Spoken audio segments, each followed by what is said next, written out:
다행히 코로나 확진자 수가 많이 줄어들어가고 있다. 아픈 사람들도 줄어들고 얼른 자영업자들도 영업을 개시할 수 있는 날이 오기를 기대해본다. 그럼 이제 카페도 열고 카페에서 독서도 하고 노트북 할 수 있는 날이 오겠지? 곧 오겠지만 그새를 못 기다리겠어서 집에서 카페 분위기 좀 내보겠다고 커피를 테이크아웃해서 내 집안에 작은 카페를 만들어 보려고 한다. 일종의 코로나 종식 기원 의식이라고 보면 되겠지. 라는 컨셉으로 하려고 했는데 내 카페를 만드는 도중 거리두기가 완화되어 이제 카페를 이용할 수 있게 됐다. 아이러니하게 내 카페가 폐업해야 되는 상황이 되어버린 거다. 그래도 좋아해야 되겠지? 직접 카페에 가서 얘기를 나누는 것만큼 분위기는 안 나겠지만 20시간 넘게 걸려서 만든 W카페이니 누추해도 한번 들어와서 구경도 좀 하고 내 카페에서 같이 커피 한잔하며 얘기 나누는 건 어떨까?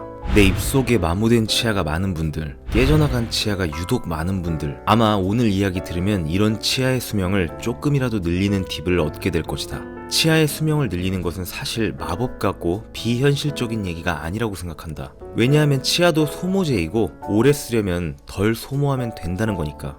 바로 거기에 도움을 주는 게 보톡스라는 사실. 하나라도 더 알게 될수록 나에게 옵션이 한 가지 더 늘어나는 거니까. 성형외과, 피부과 의사도 아니면서 갑자기 웬 보톡스냐고? 사실 치과에서도 치료, 미용 목적으로 보톡스를 쓰는 것은 이미 합법이고 치과 치료의 주된 영역이 아닐 뿐이다. 오늘은 내 얼굴을 V라인으로 만들어주면서 내 어금니의 크랙 및 파절 방지에 도움을 주는 이 보톡스에 대해서 찬양을 좀 해볼까 한다. 내 이야기를 잘 들어보면 왜 보톡스가 치아에 금이 가고 파절이 되는 것을 막아줄 수 있는지 이해할 수 있을 것이다. 자, 우리 한번 일단 어감부터 보고 가볼까? 쟤 주기적으로 보톡스 맞는데 쟤 좀 외모에 신경 되게 많이 쓰는구나. 뷰티에 관심이 많네. 뭐 대부분 이 정도 선으로 생각하지 않을까 싶다. 왜냐하면 그만큼 보톡스 필러는 뷰티의 상징이어 왔고 지금도 그러니까. 하지만 그 외에도 보톡스가 치아가 깨지거나 크랙이 가거나 이렇게 판판하게 마모되는 것을 막아준다는 것까지 알고 있는 사람은 거의 없을 것이다.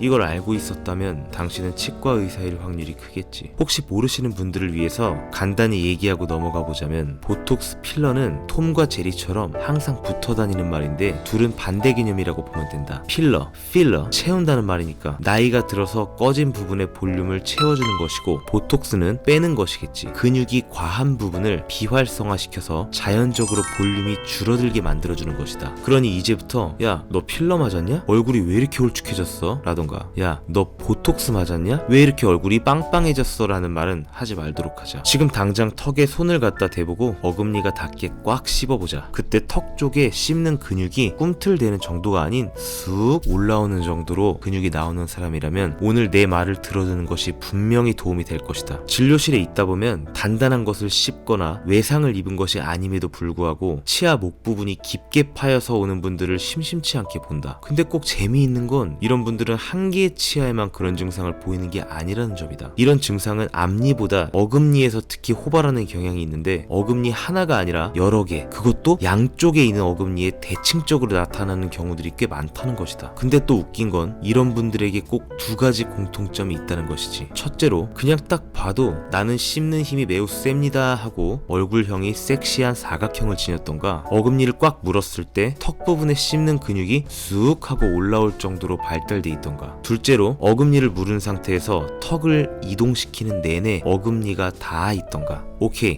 두 번째 말 당연히 이해 안 가실 수 있다. 지금부터 중요한 얘기다. 무슨 말이냐면 교합이 건강하고 정상적인 상태라면 턱을 슬로우 모션으로 좌우로 움직일 때 어금니는 붙어있지 않고 떨어지며 앞니에서만 접촉이 일어나야 된다는 것이다. 그럼 이때 왜 어금니가 붙어있는 것이 위험한지 얘기해주겠다. 일반적인 맷돌을 한번 상상을 해보자. 보통의 맷돌처럼 판판하게 되어 있다면 맷돌을 돌리면 잘 돌아가겠지? 그런데 이렇게 이가 나 있는 맷돌을 갈면 어떻게 될까? 맷돌에 있는 이들이 아작이 나버리지 않을까? 어이가 없네. 이 맷돌에 있는 이가 우리의 치아라고 생각을 해보면 된다. 이런 참사를 막으려면 맷돌이 돌아갈 동안 맞물리는 이들끼리 접촉되어 있지 않고 떨어져 있어야 된다. 즉 우리의 턱이 좌우로 움직이는 동안 우리의 치아는 맞물리지 않고 떨어져 있어야 됨을 시사하는 것이다. 예리한 분들은 그럼 질문하겠지? 앞니는 그럼 왜 닿아도 되는 건가요? 그것의 답은 바로 우리의 턱 옆에 있는 이 씹는 근육에 있다. 이 근육의 힘이 글쎄 어느 정도로 세냐면 최대로 힘을 줘서 꽉 물었을 때 약 약 성인 남자 60kg의 무게에 해당하는 그런 힘을 낼 수 있다고 한다. 뭐 섹시한 사각턱을 가지신 분들은 90kg 정도까지 낼 수 있다고 알려져 있다. 결국 이 조그만 근육으로 거의 벤치프레스를 들 수 있는 힘을 발휘할 수 있다는 건데, 이 근육의 무지막지한 힘에 의해서 어금니들이 갈리고 있다면 제 아무리 치아라도 깨지지 않고 베길 수 있을까? 근데 재밌는 건 어금니가 꽉 닿았을 때만 이 근육이 활성화되고, 어금니가 떨어져 있을 때, 즉 앞니끼리만 닿으면 치아에 가해지는 데미지를 피해갈 수 있다는 것이다. 결론적으로 턱을 옆으로 움직일 때 어금니가 닿는 사람들은 당연히 그렇지 않은 사람들보다 치아가 빨리 닳을 수밖에 없는 것이다. 치아도 결국은 소모제니까. 그렇다, 이 말이 딱 정확한 말이야. 치아도 소모제라는 이 말. 따라서 치아가 과하게 소모되도록 근육이 섹시할 정도로 클 필요가 없다고 생각하는 것이다. 필요 이상의 씹는 근육을 줄임으로써 얼굴도 V라인이 되고 치아 수명도 연장하고 일석이조 아닌가? 보톡스 자주 맞으면 몸에 좋지 않을까요? 라는 걱정을 하시는 분들이 있다. 적어도 지금까지 나와 있는 견해로서는 보톡스 자체가 우리 몸에 미치는 독성은 무시해도 좋을 정도이다. 웃기는 얘기 하나 해주자면,